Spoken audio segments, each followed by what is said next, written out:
Jesus says in Matthew, "Blessed are those who hunger and thirst for righteousness, for they will be filled." And in Luke's version, Jesus says, "Blessed are you who are hungry now, because you will be filled." As with many of the Beatitudes, these two verses appear in both accounts, and they appear close in their wording, but they can have such a difference in interpretation. Matthew's Beatitudes tend to get more of our time and our attention. And it's really no surprise either. They tend to be a bit easier to digest. As a gospel writer, Luke tends to focus on issues of social justice and care for the poor more than any other of the gospels.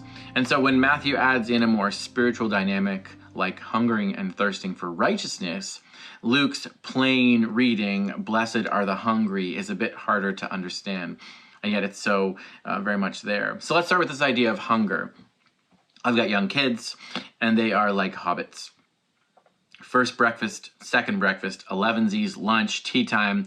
If we would let them, they'd graze the day away, picking away here and there at this or that. And yet in the midst of that frequent eating, they will be the first to tell you that they're so hungry, that they are starving. As a bit of a foodie and a cook, I don't know how often I truly let myself feel hunger. For a while, I would do intermittent fasting, and at other points in my life, I'd take a day to fast from eating. And in those moments, I'd feel the gnawing of hunger in my gut, like an emptiness longing to be filled. But working from home and experiencing such incredible hospitality in so many of your homes, I truly rarely know or experience hunger anymore. And so once again, we're invited to see the Beatitudes as a kind of self-reflection of the character of Jesus. He didn't have a home. He denied himself at times in fasting. He knew hunger. And here on this hillside sermon, he blessed the poor and the hungry. And he also feasted, though. In truth, Jesus spent a lot of time talking about food and dining at tables with people.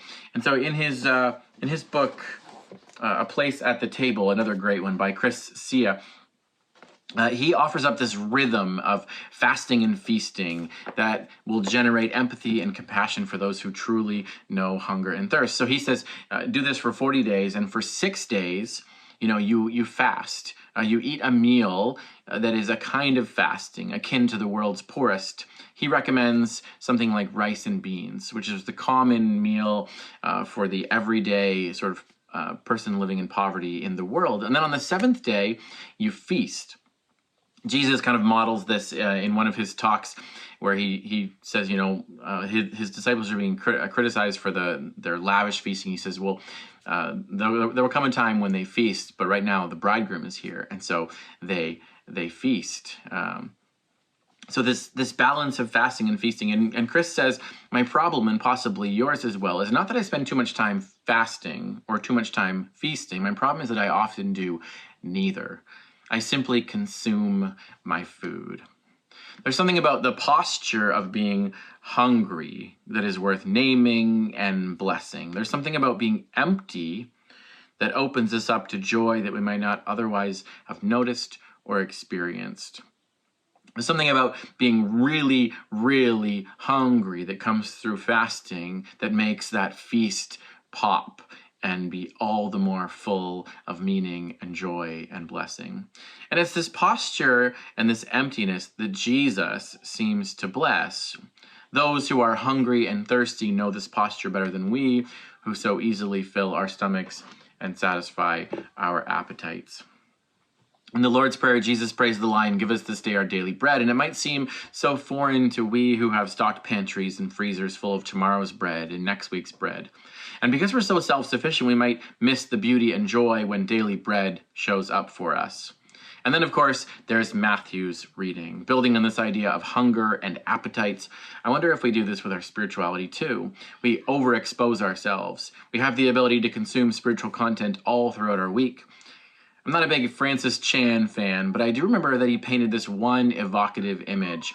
He likened Christians to people who gorge themselves at an endless buffet. We ingest so much biblical teaching until we are so obese and full that we cannot get up off the couch and do anything about it. We eat ourselves into a kind of paralysis or stasis.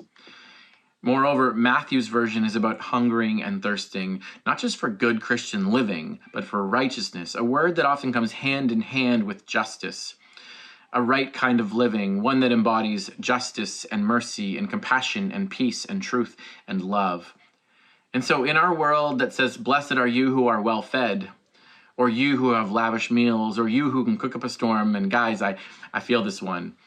Maybe the countercultural blessing of Jesus is one of emptying ourselves, of simplicity and modesty, of needing others, of asking and waiting for daily bread.